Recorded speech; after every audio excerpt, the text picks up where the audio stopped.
When the State Department tells American citizens to leave a country now and explicitly warns them not to expect help from their own government, I don't hear confidence. I hear institutional fear. I spent years inside the intelligence system, and I learned early that urgent public warnings are rarely about imminent tactical danger.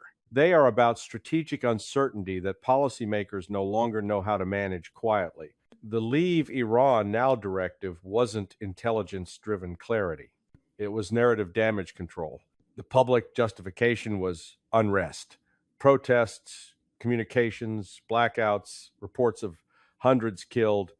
None of that was new to anyone who actually follows Iran. What was new was Washington's sudden need to dramatize it.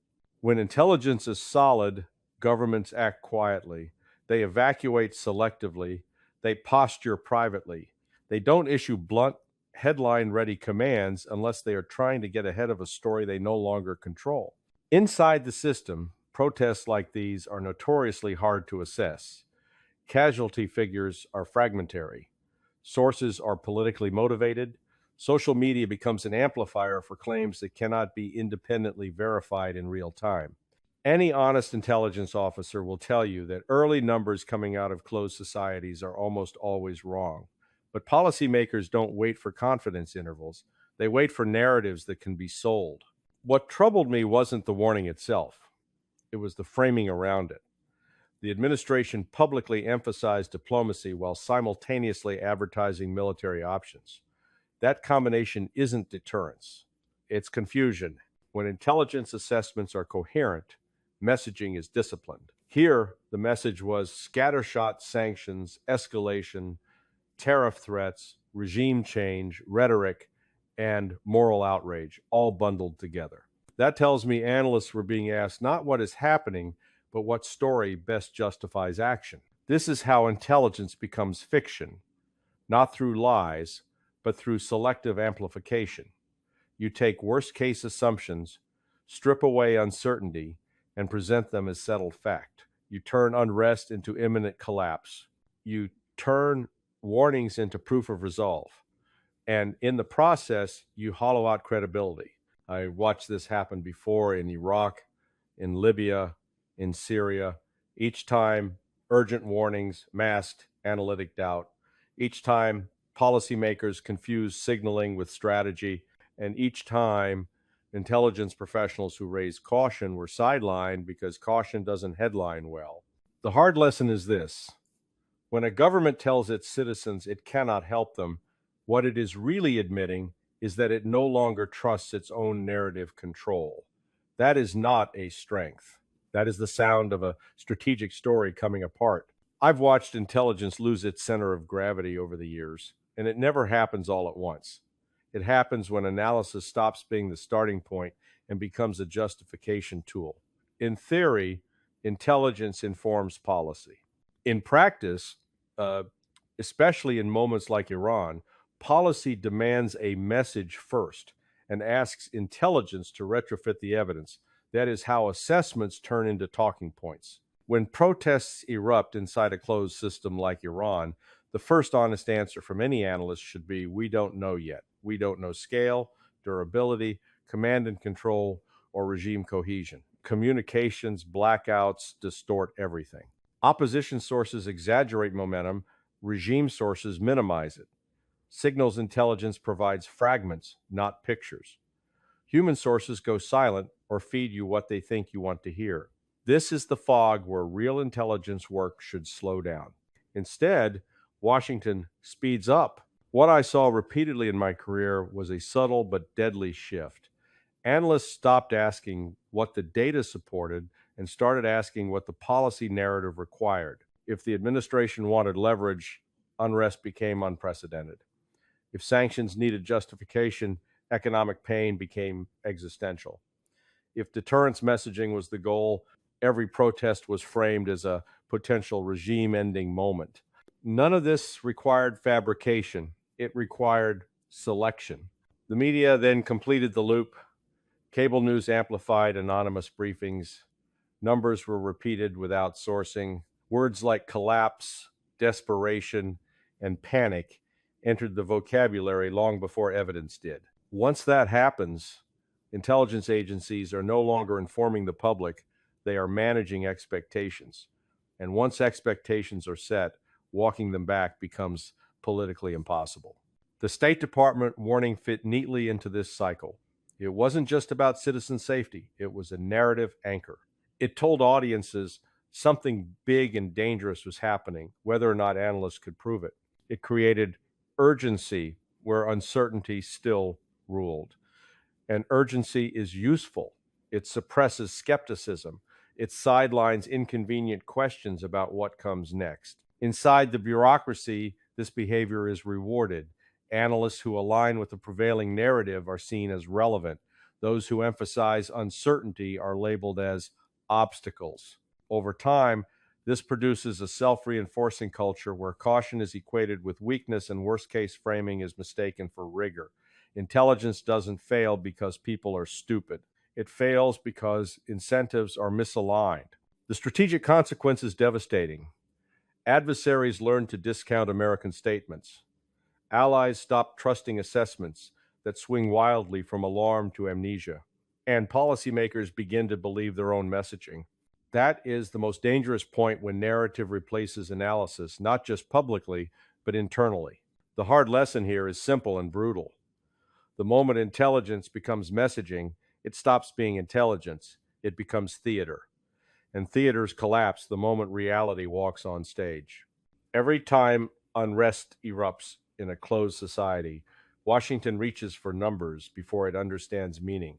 I've seen this pattern too many times to mistake it for an accident. Casualty figures appear early, spread fast, and harden into fact long before any serious verification occurs. In Iran, the same script played out again. Claims of hundreds killed circulated almost immediately, repeated across media and political briefings, with little distinction between confirmed deaths, estimates, rumors, or outright fabrication. Once a number is spoken by an official voice, it takes on a life of its own. From an intelligence perspective, early casualty figures out of Iran are among the least reliable data points imaginable. Communications blackouts sever independent reporting. Hospitals are monitored. Families are pressured into silence. Opposition networks inflate numbers to maintain momentum and attract foreign support. Regime sources undercount to project control. Signals intelligence can suggest the scale of unrest, not body counts. Human intelligence dries up precisely when violence escalates. Any analyst worth the title knows this.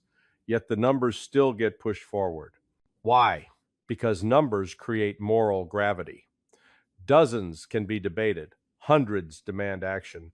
Once you cross the numerical threshold, policy conversations change. Sanctions feel justified. Military options sound responsible. Restraint begins to look like complicity. The narrative no longer revolves around uncertainty, but around urgency. That shift is not analytic, it is political. What troubled me was not that casualty claims were discussed, but that their provisional nature vanished in public discourse. Conditional language disappeared. Confidence grew without evidence. This is where intelligence culture fails. Instead of clearly labeling estimates as estimates, officials let ambiguity stand because ambiguity serves the message. And once the message is set, intelligence is pressured to catch up to it. The strategic consequence is distortion. Policymakers begin to plan around assumed realities rather than verified ones. They misjudge regime stability. They overestimate protest cohesion. They underestimate the regime's capacity for repression. This isn't theoretical. We watched it happen in Iraq in 1991, again in 2003, in Libya in 2011, and repeatedly in Syria. Each time, inflated expectations led to strategic disappointment and long-term instability. The numbers problem doesn't just mislead the public, it misleads decision makers themselves. Briefings become echo chambers where assumptions are reinforced instead of challenged. Analysts who question the figures are told they are missing the bigger picture. But the bigger picture is built from small facts. When those facts are shaky, the picture collapses under its own weight. The hard lesson is one, intelligence officers are supposed to internalize early. When numbers move faster than verification, you are no longer measuring reality. You are manufacturing consent. And once consent is built on fiction, the policy that follows will fail, no matter how forcefully it is sold. Sanctions have become Washington's most abused policy instrument because they feel like action without risk. I've watched them transform from a tool of pressure into a substitute for strategy. In the Iran case, sanctions were framed as decisive leverage, proof that economic pain would translate into political capitulation. That assumption was never grounded in solid intelligence. It was grounded in wishful thinking. Inside the intelligence community, the real assessment of sanctions is far more cautious than public rhetoric suggests. Economic stress does not automatically produce regime collapse. More often, it consolidates elite control, strengthens internal security services, and gives the regime a foreign enemy to blame. Iran has lived under sanctions for decades. Its leadership understands how to ration pain, shift burdens downward, and exploit nationalism when pressure mounts. None of this is speculative. It is a historical record. Yet in public, sanctions are sold as linear cause and effect. Increased pressure, unrest grows, regime weakens, policy succeeds. That narrative ignores countervailing intelligence, the resilience of security forces, the ideological commitment of core elites, and the regime's willingness to escalate repression when survival is threatened. These realities are known inside classified assessments. They are rarely emphasized outside them. The addition of secondary sanctions and tariff threats was presented as an escalation with a purpose. In reality, it was signaling layered on top of signaling. The message to domestic audiences was resolved. The message to allies was compliance. The message to Iran was ambiguous pressure without a clear off-ramp, punishment without defined end states. From an intelligence standpoint, that ambiguity is dangerous. Adversaries fill vacuums with worst-case assumptions. Sanctions also distort intelligence reporting itself. Analysts begin to look for evidence that sanctions are working. Protests become proof. Currency fluctuations become indicators of collapse. Intelligence becomes confirmation seeking rather than diagnostic. When analysts are subtly encouraged to demonstrate policy effectiveness, objectivity erodes. This is not corruption in the criminal sense, it is bureaucratic self-preservation. The strategic consequence is self-deception. Policymakers believe they are shaping outcomes when they are merely reacting to noise. They mistake pressure for control. Meanwhile, Iran adapts expanding regional proxies, hardening alliances, and internalizing economic isolation as the new normal. None of this shows up in press releases, but it shows up in long-term intelligence trends. The hard lesson is uncomfortable but unavoidable. Sanctions do not replace strategy. They expose the absence of one. When economic punishment becomes the centerpiece of policy rather than a supporting tool, it signals not strength, but uncertainty about what comes next. And adversaries can smell uncertainty better than any intelligence service ever could. Whenever Washington starts talking about a wide range of options, I know strategy has already failed. I heard that phrase countless times inside briefing rooms, and it was almost always a tell. It meant there was no agreed end state, no coherent theory of victory, and no serious plan for what came after the use of force. Military options were being discussed not because they were necessary, but because they were familiar. In the Iranian context, the menu was predictable. Strikes on IRGC facilities, cyber operations, information warfare, covert support to opposition networks. Each option sounded decisive in isolation. None of them answered the central intelligence question. Then what? Removing assets does not remove intent. Disrupting networks does not dismantle regimes.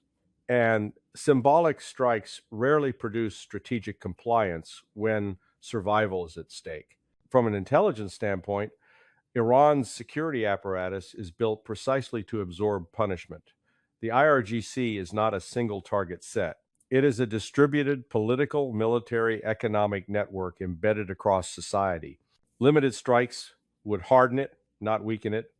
Cyber operations might disrupt communications temporarily, but they would also justify broader repression. Delivering internet access to protesters sounds noble, but it assumes organizational capacity that intelligence has never conclusively demonstrated. The deeper problem is that militarized options become attractive when policymakers no longer trust non-military tools to deliver results. Sanctions plateau, diplomacy stalls, narratives lose credibility. At that point, force becomes a signaling device rather than a solution. Intelligence is then tasked with validating action rather than evaluating consequences. I saw this dynamic repeatedly. Analysts were asked to estimate Iranian responses to hypothetical strikes, but those estimates were framed narrowly retaliation timelines, proxy activity, and regional escalation. What was rarely asked was whether the action advanced a strategic objective at all. Tactical competence replaced strategic coherence. The danger is not accidental war. The danger is purposeless force. When military action lacks an end state, it creates momentum without direction. Adversaries adapt. Regional instability increases. Credibility erodes further when objectives quietly shift or disappear. Intelligence services then find themselves explaining outcomes they never believed in to begin with. This is how wars become habits. Each action justifies the next. Each failure is blamed on insufficient pressure rather than flawed assumptions. And intelligence, instead of breaking the cycle, is pressured to keep it moving. The hard lesson is one Washington still resists learning. Military options are not strategies, they are tools. When leaders reach for them without defining success, they reveal not resolve, but intellectual exhaustion. And intelligence professionals who don't push back at that moment become complicit in turning force into fiction. People like to imagine intelligence failure as the result of bad actors or political orders handed down from above. That explanation is comforting because it implies the system would work if only the right people were in charge. My experience tells a different story. The most dangerous distortions in intelligence come from incentives, not directives. They are baked into the bureaucracy. Inside the intelligence community, careers are built on relevance. Analysts who produce work that aligns with policy priorities are promoted. Those who raise persistent doubts are labeled non-constructive. This doesn't require anyone to falsify information. It requires them to emphasize some facts and quietly downplay others. Over time, this selection process shapes what senior leaders see and what they never hear. In Iran, the incentive structure was clear. Assessments that framed unrest as destabilizing were welcomed. Analyses that highlighted regime resilience were seen as pessimistic or unhelpful. Nobody said, make the regime look weak.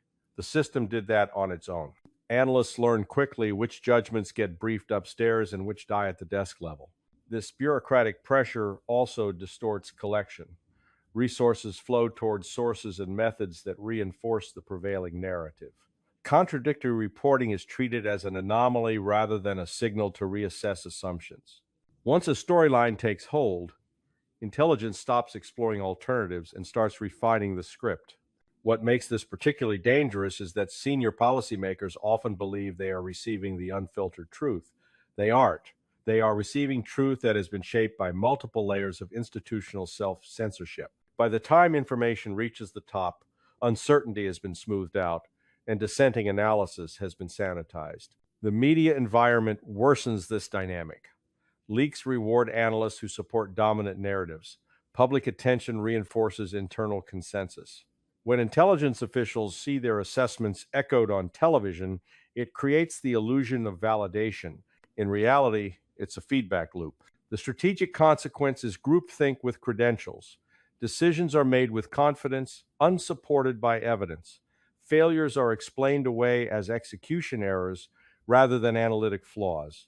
And when outcomes diverge from expectations, accountability evaporates because the narrative has already moved on. The hard lesson is one intelligence officers rarely admit out loud. Institutional incentives matter more than integrity slogans. If careers depend on telling leaders what they want to hear, then intelligence will eventually reflect desire rather than reality. No conspiracy is required. The system will lie to itself quite efficiently. The final cost of all this distortion is not measured in a single crisis or a single bad decision. It is measured in credibility, and once credibility is gone, it does not come back on command. From an intelligence perspective, this is the most damaging consequence of narrative-driven policy. Adversaries stop listening, allies start hedging, and American assessments, once treated as benchmarks, become just another opinion. In a multipolar world, intelligence credibility is power. It shapes coalition behavior, deterrence calculations, and crisis management. When U.S. warnings are consistently framed in absolutist language and repeatedly fail to match outcomes, foreign services adjust, they discount urgency, they assume exaggeration, they build independent analytic channels rather than relying on Washington. This is not hostility, it is an adaptation.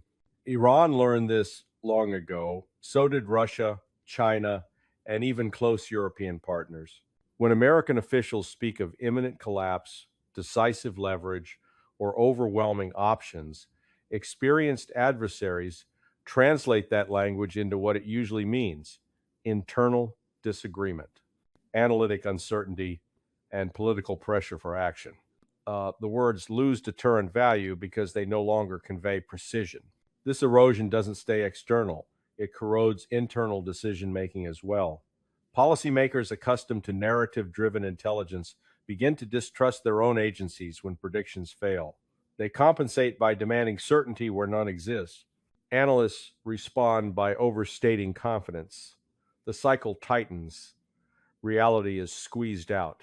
The State Department warning to leave Iran was not catastrophic by itself. It was symptomatic. It reflected a system that no longer knows how to communicate uncertainty honestly. Everything must be urgent.